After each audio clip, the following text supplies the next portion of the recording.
Recently market में काफी bearish trend नजर आ रहा है। अगर लास्ट कुछ दिनों का निफ्टी या सेंसेक्स का परफॉर्मेंस देखें तो वो 1%, 1.5%, 2% तक गिरा हुआ दिखता है। इसके पीछे के रीजन क्या है और क्या ये सही समय है हमारी लमसम इन्वेस्टमेंट के लिए?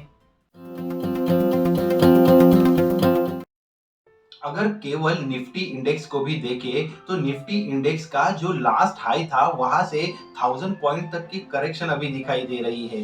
जरा निफ्टी इंडेक्स और बाकी भी इंडेक्सेस पे हम नजर देते हैं। निफ्टी का अगर लास्ट दिन का परफॉर्मेंस देखें तो यहीं पे हमें अप्रोक्सीमेट 1% तक की गिरावट दिखाई दे रही है।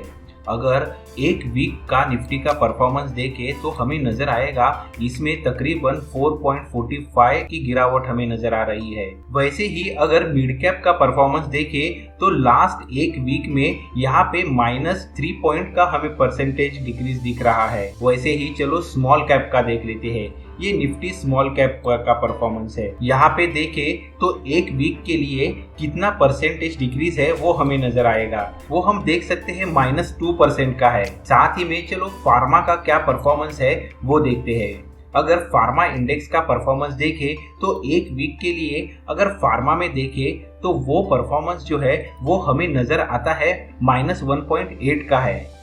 अगर वैसे ही मेटल का इंडेक्स देखें तो यहाँ पे अगर मेटल का इंडेक्स देखें तो लास्ट एक वीक में ये पॉजिटिव ही दिखाई दे रहा है।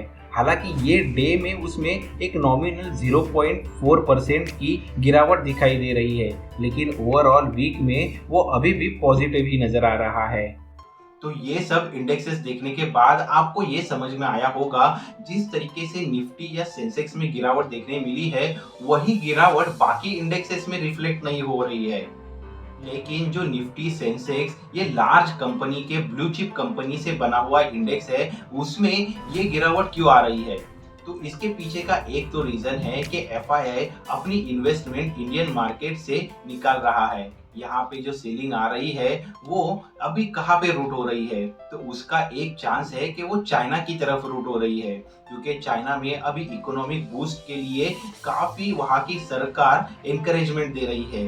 अगर देखा जाए तो लास्ट कुछ वीक या महीनों में ही अचानक से वहाँ पे 8 से 10% तक की ग्रोथ उसके इंडेक्सेस में दिखाई दे रही है।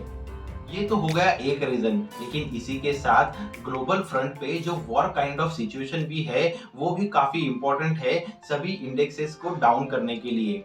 अगर ईरान और इजराइल का देखें तो उनके बीच का जो टेंशन है वो बढ़ता नजर आ रहा है और ये यही कंटिन्यू रहा तो आने वाले समय पे भी हम इंडेक्सेस पे एक प्रेशर जरूर देख सकते हैं। तो फिर ऐसे में जब भी इंडेक्सेस ड्रॉप हो रहे हैं तभी क्या ये सही समय है हमारी लमसम इन्वेस्टमेंट के लिए? लमसम इन्वेस्टमेंट अगर हम करना भी चाहे तो हमें कुछ इंपॉर्टेंट पॉइंट है उनको जरूर गौर करना है। पहला तो पॉइंट है हम कौन से सेक्टर में लमसम इन्वेस्टमेंट करना चाह रहे हैं। जैसे अभी हमने देखा कि सेंसेक्स निफ्टी यहाँ पे हमें गिरावट देखने मिल रही है, लेकिन मेटल इंडेक्स देखें तो वो तो अभी ग्रीन में ही दिख रहे हैं। तो अगर करेक्शन का फायदा उठाने के लिए हम हमारी लमसम इन्वेस्टमेंट मेटल में करें तो वहां पे हमें जरूर फायदा नहीं मिलेगा, क्योंकि वहां पे तो कोई करेक्शन आया ही नहीं है। तो इसीलिए लमसम इन्वेस्टमेंट करते समय भी एग्जैक्टली कहाँ पे करेक्शन आया है वो देखते हुए हमें लमसम इन्वेस्टमेंट करनी जरूरी है। तो फिर समझो किसी का निफ्टी इंडेक्स फंड चल रहा है तो वो ये निफ्टी इंडेक्स फंड में करेक्शन का फायदा उठाने के लिए लमसम इन्वेस्टमेंट करता है तो वो जरूर फायदेमंद हो सकती है। साथ ही में अभी एक दूसरा पॉइंट भी है उस पे नजर देते हैं। देखो अगर 1%, 2% यहाँ तक अगर कोई भी इंडेक्स करेक्ट होता है तो डेफिनेटली हम कुछ हद तक लमसम इन्वेस्ट कर सकते हैं। लेकिन अगर हमें लमसम इन्वेस्टमेंट से करेक्शन का ज्यादा से ज्यादा फायदा उठाना है तो हमें 4 से 5% तक की गिरावट कहाँ पे है वहां पे इन्वेस्टमेंट के लिए जाना चाहिए। जैसे अभी हम देख सकते हैं निफ्टी या सेंसेक्स में 4% तक की गिरावट आ चुकी है, तो यहाँ पे हम हमारी लमसम में से कुछ पार्ट जरूर इन्वेस्ट कर सकते हैं।